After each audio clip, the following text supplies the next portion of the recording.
Hello everyone, I am Devraj Mohan, student of Mathama College. Today I am in this video going to discuss about an atomic economy, which is a small part of green chemistry.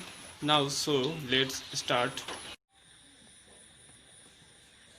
Now I am first comes principles of green chemistry. Green chemistry has 12 basic principles. First, prevention of wars. Second, atom economy. Third, less hazardous chemical synthesis. Fourth, metathesis. Number 5, energy efficient. Number 6, renewable feedstock. Number 7, catalysis. Number 8, safer chemical product. Number 9, reduce derivative. Number 10, design degradation. Number 11, real time analysis. Number 12, accident prevention. Here I am discuss about the second principle of green chemistry, atomic economy. It is most important.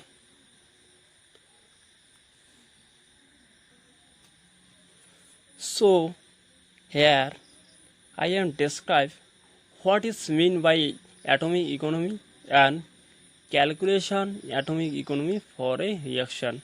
Okay. So at first I am discuss what is atomic economy. The atomic economy of a chemical reaction is a measure of the percentage of reactant that become useful product. Atom economy is concept that evaluate efficiency of chemical transformation and calculated as ratio of total mass of atom in desired product to total mass of atom to reactant.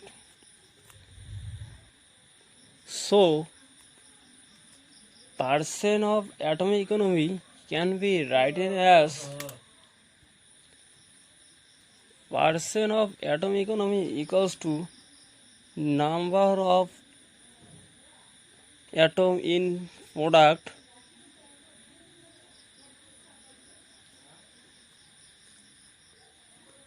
by number of atom in reactant into 100. Now we normally look a reaction where reactant A and reactant B react with each other to form product C. Here C is useful product. Sometimes the useful product are waste. That means thus sometimes are produce waste product.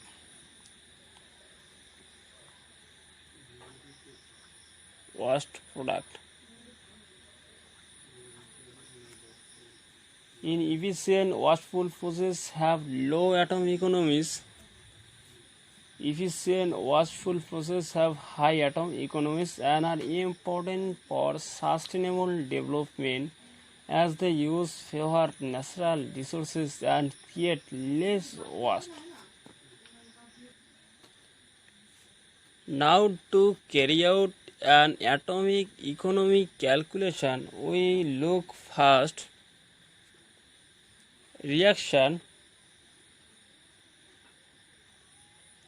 second equation, and third molecular mass. Remember, we also calculated useful product percentage of total useful product as a presence of total product. So atom economy equals to the mass of desired product by mass of all product into 100. Now atomic economy calculation. Now I am calculated atomic economy in a reaction where only one product is obtained. Here we see that reactant A and reactant B react with each other to form only one product C. Here no form any side product. Let's try an example. In this reaction, we want to make 1,2 dibromoethane. Here the reactant Vr2 and reactant C2H4 react with each other to form product 1,2 dibromoethene. Now to calculate atomic economic, we first concentrated molecular masses of the reaction. Here the molecular mass of Vr2 is 160 and molecular mass of ethene 28 and molecular mass of 1,2 dibromoethane 188. Here we see that only one product is of 10, no side product is of 10. Now to calculate atomic economy equals to mass of useful product by mass of all product. Here mass of useful product is 188 and here also mass of all product is 188 into 100. So atomic economy equals to 100%. Here we see that it is an 100% atomic economy reaction which helpfully predicted only one product is obtained in this reaction. Here we see that no form any waste product. Now we see the another example. A Diels-Alder reaction cycloaddition of butadiene and ethene is a 100% atom economical reaction because here only one product is obtained. In previously I calculated atomic economy of a reaction without waste product.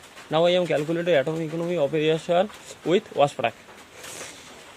Now let's simply take a reaction. Reactant A, reactant B react with each other to form product C and also it produce any kind of waste product. Now see a example. CaCO3 is treated with heat to form product CO and CO2. Here we synthesis CO, so the CO is a useful product and CO2 is a side product in this reaction. Now to calculate atomic economy of this reaction, we first concentrate the molecular weight of this reaction. The molecular weight of CaCO3 is 100 and COA is 56 and CO2 is 44. Now I am calculating atomic economy. Atomic economy equals to mass of useful product by mass of all product. Here mass of useful product is 56 and mass of all product is 100 into 100. So percent of atomic economy equals to 56%. Now we see another example. Here NH3 is treated with sodium hypochlorite to form products hydrogen, sodium chloride and H2O. Here we synthesis hydrogen, so the side product of this reaction is NaCl and H2O. Now to calculate atomic economy of this reaction, we first concentrate the molecular weight. Here the molecular weight of NH3 is 34 and NaOCl 74.5, hydrogen 32 and NaCl 58.5, H2O 18. Now calculate atomic economy. Atomic economy equals to the mass of useful product by the mass of all product. Here the mass of useful product is 32, mass of all product is 108.5 into 100 equals to 29.5%. So we see this in this reaction the atomic economy equals to 29.5%. This number clear that the large number of waste product formed in this reaction. Now atomic economy operation cannot get the 100%. This is because would mean we are creating atom which are not possible. Atomic economy is the most important industrial process with high atomic economy. This is an important sustainable development. Reaction often produce high wanted side product. They represented a waste money. Thank you.